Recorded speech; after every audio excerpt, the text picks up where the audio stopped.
Hi అందరికీ ఇవాళ KFC స్టైల్లో చికెన్ ఎలా చేయాలో చూద్దామా. అందరికీ చాలా ఇష్టం కదండి. అదే కేఎఫ్సీకి వెళ్తే చాలా డబ్బులు అయిపోతాయి అనమాట. మనం ఇంట్లోనే ఈజీగా చేసుకోవచ్చు. నచ్చితే ఫాలో అయిపోండి. ఫస్ట్ మనం చికెన్ తీసుకొని దాన్ని అన్నిలా పొడుగా కోసుకోవాలండి. ఘాట్లు పెట్టించేసేయాలి. తర్వాత కొంచెం కారం తగినంత వేసుకోండి. అంటే ఎక్కువ కేఎఫ్సీ దాంట్లో ఎక్కువగా ఉండదు కదా, లైట్గానే ఉంటుంది. కారం, ధనియాల పొడి, కొంచెం వేయించిన జీలకర్ర పొడి ఉంటుంది కదా, అది కొంచెం వేసుకోవాలండి. తర్వాత పెప్పర్ అండి, అదే మిరియాల పొడి అనమాట. కొంచెం అన్నీ లైట్గానే వేసుకోవాలండి.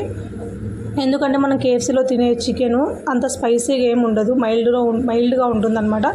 తర్వాత తగినంత సాల్ట్ వేసుకొని ఒక ఎగ్ కొట్టేసుకోవాలండి. తర్వాత తగినంత కొంచెం పెరుగు వేసుకోవాలి. బాగా కలుపుకోవాలండి.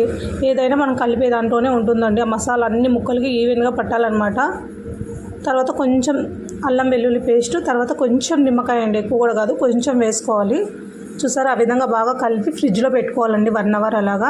తర్వాత ఒక ప్లేట్లో మనం మైదా పిండి తీసుకొని అందులో కొంచెం కారం, కొంచెం ఉప్పు అండి, పిండికి ఎంత పడుతుందో అంత తీసుకోవాలన్నమాట.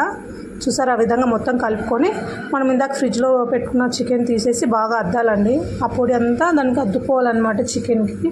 తర్వాత ఐస్ వాటర్లో ముంచాలండి. ఒకసారి పక్కనే పెట్టుకోవాలండి. ఐస్ వాటర్ చల్లగానే ఉండాలండి.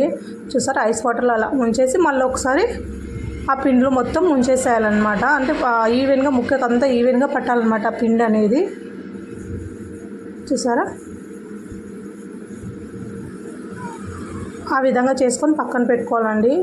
ఆయిల్ అయితే మరీ ఎక్కువ హీట్ అవ్వద్దండి. ఎందుకంటే మనం ఎగ్ వేసాం కాబట్టి పైన తొందరగా కాలిపోతుంది, లోపల చికెన్ అనేది ఉడకదనమాట. సిమ్ అంటే మీడియం మంట మీద పెట్టి మాత్రమే చికెన్ అనేది వేయించుకోవాలండి. చాలా టైం తీసుకుంటుంది, కానీ ఓపికగా చేసుకోవాలండి.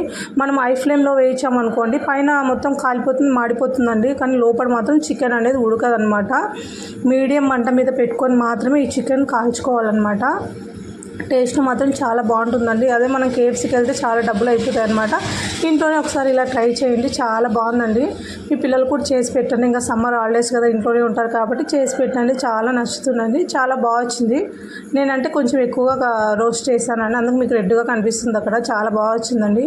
ఈ వీడియో మీకు నచ్చితే ప్లీజ్ అండి లైక్ చేయండి, షేర్ చేయండి, సబ్స్క్రైబ్ చేయండి, మన ఛానల్ని సపోర్ట్ చేయండి. మీరు ఇలా సపోర్ట్ చేస్తుంటే మంచి మంచి వీడియోస్ నేను తీస్తూ ఉంటాను. Thank you.